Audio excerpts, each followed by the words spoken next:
সকল প্রশংসা মহান আল্লাহ তাআলার। মুরাদনগরে যে ধর্ষণ কাণ্ড হয়েছে আপনারা জানেন, ফজর আলী যিনি ধর্ষক, আমার কাছে মনে হয়েছে এই বিষয়টা নিয়ে আমরা যা দেখছি একজন ধর্ষক বা ধর্ষণ এইটা চাইতে রাজনৈতিক যে আলোচনা এটাই বেশি হচ্ছে এই ঘটনাটাকে কেন্দ্র করে। এই ফজর আলী সে আওয়ামী লীগ করে নাকি বিএনপি করে সেটা পরের কথা, সে একজন ধর্ষক হিসাবে তার বিচার হবে, এটাই হচ্ছে স্বাভাবিক প্রক্রিয়া। এর আগেও আমরা দেখেছি বাংলাদেশে এরকম অসংখ্য ঘটনা আমরা দেখেছি তনু ধর্ষণ দেখেছি, এবং সাম্প্রতিক সময়ে আমরা যেটা দেখলাম আসিয়াকে কেন্দ্র করে যে ধর্ষণ কাণ্ড যেটা আমরা দেখলাম একেবারে হৃদয় বিদারক একটা ঘটনা। তার পরবর্তী সময়ে যদি আমি বলি এরকম ধর্ষণ কাণ্ড এটা প্রতিনিয়ত আমরা যদি পেপার পত্রিকা মিডিয়া সোশ্যাল মিডিয়া প্রত্যেকটা জায়গায় যদি আমরা দেখি এরকম ধর্ষণের ঘটনা প্রতিনিয়ত দু চারটা খবর কিন্তু আমরা দেখি। এমনকি অনেক ঘটনা আছে যেগুলা মিডিয়াতে আসে না, অন্তরালে এগুলো একেবারে শেষ হয়ে যায়। আমাদের আশেপাশে গ্রামগঞ্জে বিভিন্ন সময় এরকম ঘটনার সম্মুখীন আমরা হই। বিশেষ করে আমি যদি বলি একজন আইনজীবী হিসেবে এই ধর্ষণের মামলা, এই ধর্ষণ সংক্রান্ত যে বিষয়টা এইটা একেবারে সামাজিক যে ব্যাধিগুলো রয়েছে সবচাইতে মারাত্মক ব্যাধি হচ্ছে এই ধর্ষণ। শুনেন, এই মুরাদনগরে যে ধর্ষক যে ফজর আলী, এখানে যে ঘটনাটা ঘটেছে এই ঘটনাটা প্রেক্ষাপটটা একেবারে অন্যরকম।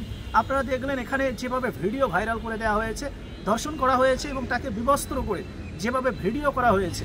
ধর্ষণের বিষয়ে এখানে আমরা যে তথ্যগুলো দেখছি আর্থিক কোনো লেনদেন থাকতে পারে, তাদের মধ্যে মিউচুয়াল কমিটমেন্ট থাকতে পারে, বা পরবর্তীতে মিসকমিটমেন্ট থেকে যদি এরকম কোনো ঘটনা ঘটে থাকে এটা হচ্ছে পরের বিষয়, এগুলো তদন্তে বের হয়ে আসবে।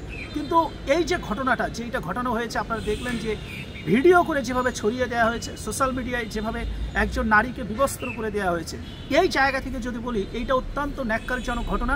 এবং এইটা নিয়ে আমার মনে হয় যে রাজনৈতিক অঙ্গনে আলোচনা একটু কমানো দরকার। সে আওয়ামী লীগ বিএনপি বা অন্য কোনো দল করে এইটা কোনো বড় কথা নয়, কথা হচ্ছে সে একজন ধর্ষক, সে ধর্ষণ করেছে, তার বিচার হবে এবং বিচারের সর্বোচ্চ শাস্তি হবে, এটাই হচ্ছে আমরা চাই। আমরা এরকম আলোচিত যে ঘটনাগুলো আমরা দেখি, বিশেষ করে ধর্ষণের মতো ঘটনা আমরা দেখি, সেখানে বিচার প্রক্রিয়াটা এইটা নিয়ে কিন্তু সাধারণ মানুষের একটা প্রশ্ন থেকেই যায়।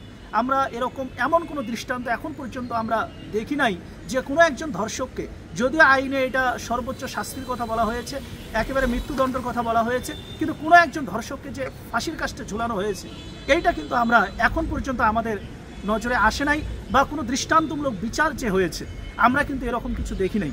দেখা গেছে আইনের ফাঁক করে এরা জামিন নিয়েছে, খালাস পেয়েছে, এবং অনেক সময় আমরা দেখি এগুলো বিচার অঙ্গনে এসে আপোষের ব্যাপারে অনেক সময় এদেরকে বিভিন্নভাবে উৎসাহী করা হয়, যার কারণে সামাজিক যে ডিমান্ড, সোসাইটির কাছে যে একটা বার্তা চলে যায় এই ধর্ষণ নিয়ে, এই কারণেই কিন্তু দেখা যায় ধর্ষণটা প্রতিনিয়ত বেড়ে যাচ্ছে। আমার মনে হয় যে এখানে যেভাবে যেমন আমি মনে করি যে সামাজিক বিভিন্নভাবে সচেতনতা বাড়াতে হবে, কারণ আইন দিয়ে কোনোভাবে এইটা রোধ করা যাবে না যদি সামাজিক কাউন্সেলিং না করা যায়। যদি এইটা নিয়ে যদি যে সংগঠনগুলো আমাদের রয়েছে, বিভিন্ন সাংস্কৃতিক সংগঠন রয়েছে, বিভিন্ন সংগঠন রয়েছে, তারা যদি পেশাজীবী সংগঠন রয়েছে, তারা যদি এই দায়িত্বগুলো না নেয়, সরকার যদি এইটা দায়িত্ব না নেয়, সামাজিক যে কাউন্সেলিং তাদেরকে বিভিন্নভাবে সচেতন করা, এইটা যদি না করা যায় এই ধর্ষণ কিন্তু কোনোভাবে এইটা রোধ করা যাবে না। সর্বশেষ আমার কথা একটাই, এই ধর্ষণ যারাই এটার সাথে জড়িত হোক না কেন তাদের বিচার হবে, স্বাভাবিক প্রক্রিয়ায় বিচার হবে। এইটা নিয়ে রাজনৈতিক অঙ্গনে এবং এই বিষয়গুলো রাজনৈতিকভাবে না নেওয়াটাই আমার মনে হয় যে সবচেয়ে ভালো। দেখা যাবে এই ঘটনাগুলোকে যখনই রাজনৈতিকভাবে বিবেচনা করা হয়, কোনো একটা দলকে ট্যাগ দেওয়া হয়, তখনই দেখা যায় এই ধর্ষকরা কিন্তু পার পেয়ে যায় এবং এই ধরনের ঘটনা থেকে দেখা যায় বিচারকে বিভিন্নভাবে বিলম্বিত করা হয়। ভালো থাকবেন, সুস্থ থাকবেন, আল্লাহ হাফেজ।